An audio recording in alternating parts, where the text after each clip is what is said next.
ప్రియమైన దేవుని పిల్లలరా, ప్రభువైన యేసుక్రీస్తు వారి పేరట మీ అందరికీ వందనాలు. ప్రభువు పేరట మీ అందరికీ శుభములు, దీవెనలు కలుగునుగాక. ఈ ఉదయకాలం పరిశుద్ధ గ్రంథము నుండి దేవుని వాక్యాన్ని చదువుకుందాము. సామెతల గ్రంథము 28వ అధ్యాయము 13వ వచనాన్ని చదువుకుందాం. అతిక్రమములు దాచిపెట్టువాడు వర్ధిల్లుడు, వాటిని ఒప్పుకుని విడిచిపెట్టువాడు కనికరము పొందును. దేవుడు తన మాటలు మనందరి కొరకు దీవించునుగాక. ఆమేన్.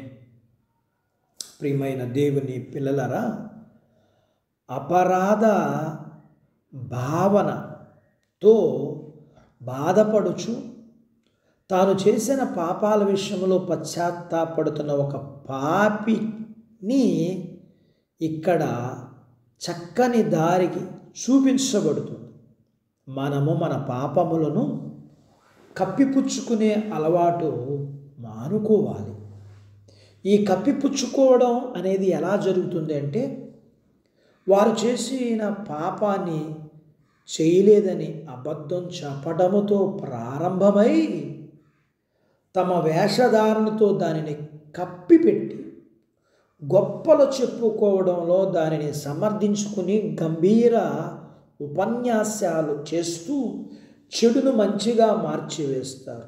ఒక పాపి చేయవలసిన ప్రాముఖ్యమైన పని ఏంటంటే, తన అతిక్రమములను పూర్తిగా ఒప్పుకొని వాటిని చేయడం పూర్తిగా మానుకోవాలి. ఈ రెండు పనులు ఒకేసారి జరగాలి. అది కూడా ప్రభు సన్నిధిలో ఒప్పుకోవాలి. ఒప్పుకోవడం అనేది యథార్థంగా జరగాలి. అలా ఒప్పుకోవడంలో 3 విషయాలు జరగాలి. 1, పాపాన్ని గుర్తించటం, అంటే తను చేసింది ఎంత ఘోరమైనది అని తెలుసుకోవాలి.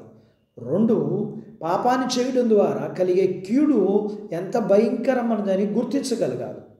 3, పాపాన్ని పూర్తి స్థాయిలో ఆశించుకోవాలి.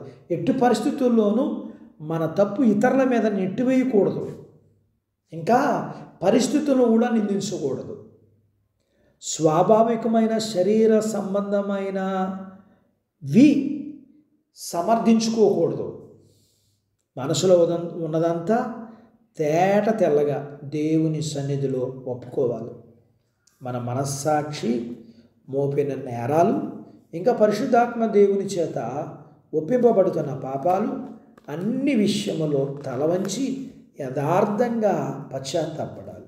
ఇదంతా జరిగే వరకు ఒక పాపి దేవుని కనికరం అనేది దొరకదు. మనం ఖచ్చితంగా చెడుని విడిచిపెట్టాలి. మన తప్పును మనం తెలుసుకున్నాం కాబట్టి గడిచిన కాలంలో మనలో నాటుకున్న చెడు ఉద్దేశాలు, భవిష్యత్తులో మనలో కలగటానికి అవకాశం ఉన్న చెడు ఉద్దేశాలన్నీ విడిచిపెట్టాలి.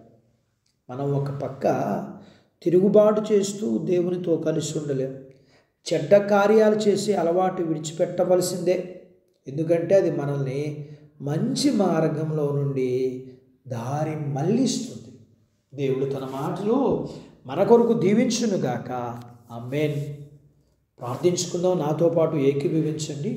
మమ్మల్ని మిక్కిలిగా ప్రేమించిన మా ప్రియ పరలోకపు తండ్రి, మీ పరిశుద్ధ నామమును బట్టి మీకు వందనాలు.